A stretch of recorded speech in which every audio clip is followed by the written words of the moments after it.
Hi, AJ Hartley here, novelist, Shakespeare professor, fan of various aspects of Japanese culture and music and film in this case. I don't normally do film reviews, but I thought I wanted to talk about Godzilla Minus One, which I went to see yesterday and is awesome. I mean, truly, truly wonderful.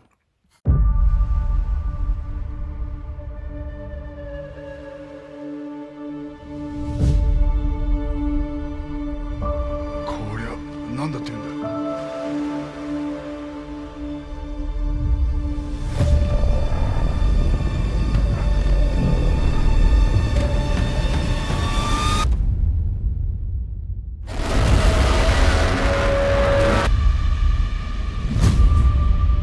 ゴジラ Minus One. It's called Godzilla Minus One for a couple of reasons. I think in part because it's a sort of pre-sequence, right? It goes back. The original Godzilla movie was made in 1954. This is set at the very end of World War II, 1945 through 47. But the minus one part also, I think, suggests we're starting the story with people who have already lost everything at the end of the war. And then the monster's arrival basically removes the nothing that they have left. The minus one is a mark of loss and absence, and that's something which is felt everywhere in the film. Now, that said, I would say, first off, it's fun and a sometimes quite scary monster movie. The Godzilla of old is clearly there, it's rooted in that very first movie in what is the world's longest running film franchise. The creature's form stays surprisingly true to the original guy in a rubber suit model.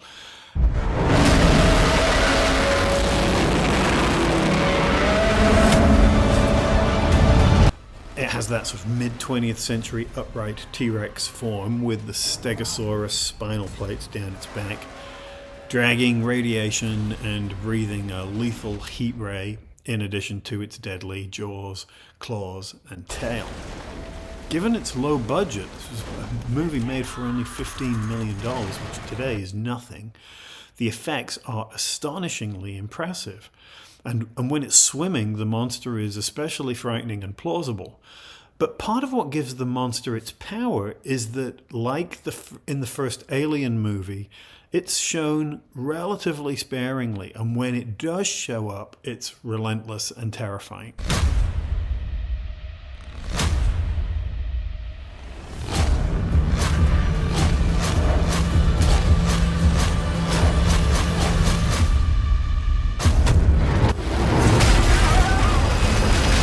But the fact that so much screen time is given to other things means that there is space for the people to breathe and live, and man, they really do.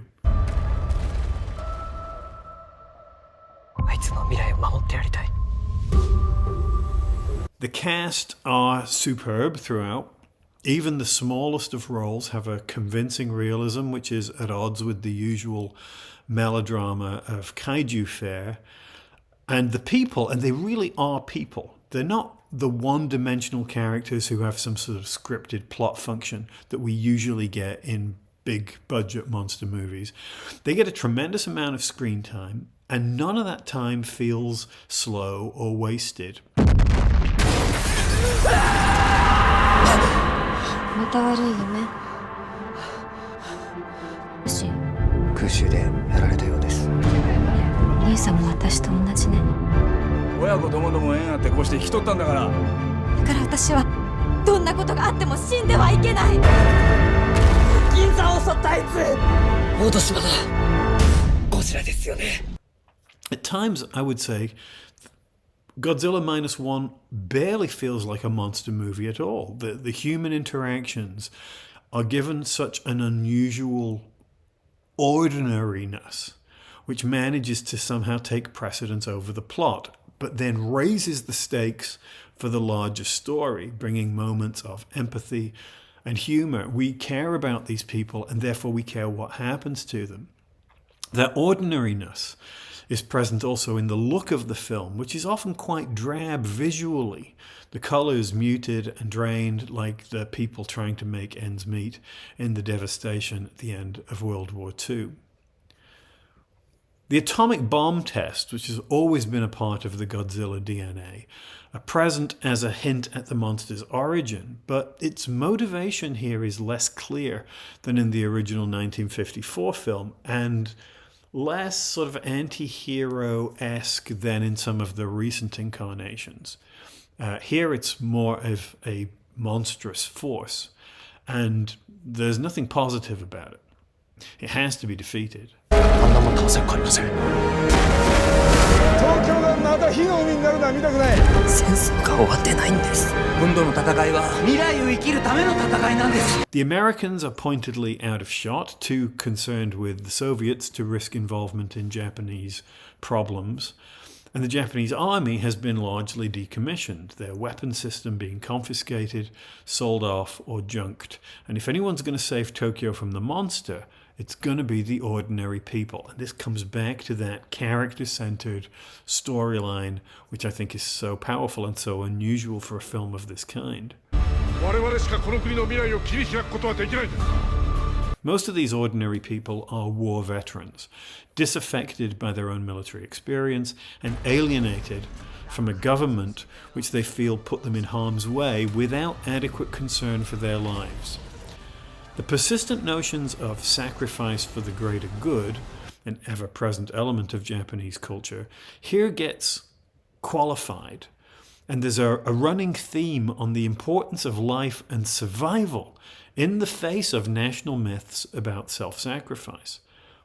This begins with the reluctant kamikaze pilot, who is the film's primary point of view character, who wrestles with a sense of failed duty and cowardice simply for having survived the war, complicated by his inability to save the men who served with him on the island. This position gets steadily scrutinized in the course of the film, and alternatives are offered which balance the need to serve others and stand up for right and vengeance with a degree of self-preservation.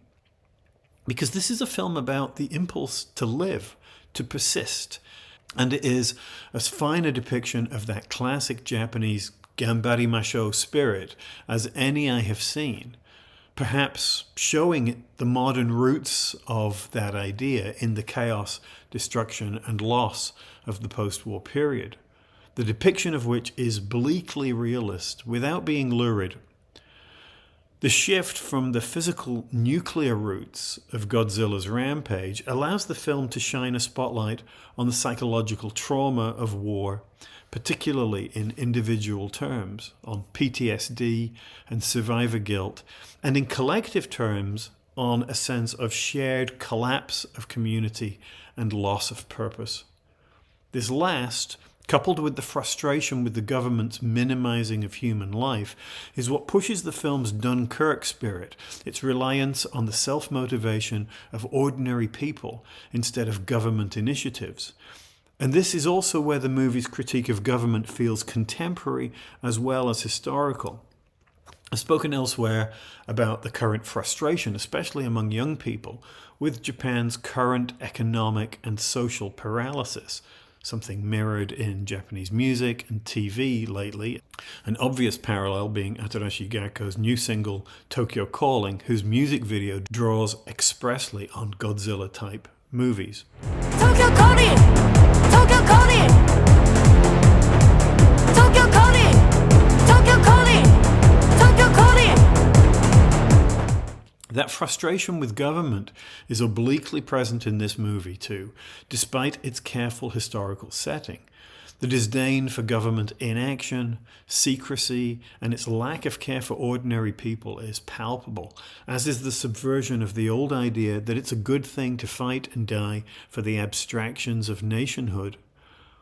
Godzilla has often been a metaphor for social hardships, and it is again here, though it also represents a more general sense of the overwhelmingly crushing brutality of the world, the difficulty of merely getting through life. The film pays homage to previous monster movies, not just the earlier Godzilla movies, but Jaws and Jurassic Park. But it also touches on other films too, which are part of a smaller tradition of Japanese realist filmmaking. I found myself thinking a lot about the harrowing tunnel in which a returning soldier finds himself, followed by his dead comrades in Kurosawa's Dreams. Both stories build on the idea that for its combatants, war does not end with the last shots of battle, nor are the opposing soldiers the true enemy. And a mighty foe is still worthy of respect, even though you've devoted all your energies to destroying him. It's a male-heavy film featuring only 2 real female roles, and though both of them are nuanced and complex, the film's interest is in the camaraderie and shared sense of trauma and psychological damage carried by the male survivors of war, whether they were in it or not. For all the excitement and tension of the sometimes harrowing monster sequences, what Godzilla Minus One finally does is that it shows how, even when doing big fantasy and science fiction, stories are best when their hearts are recognizably human. Magical world building and big special effects in the current Hollywood tradition might entertain and distract from reality. But if you can make the struggles of the people feel real, their friendships, their families, the emotional burdens they carry with them, then you have something of real substance, something special. Go see it. You won't regret it. That's all I'm going to say.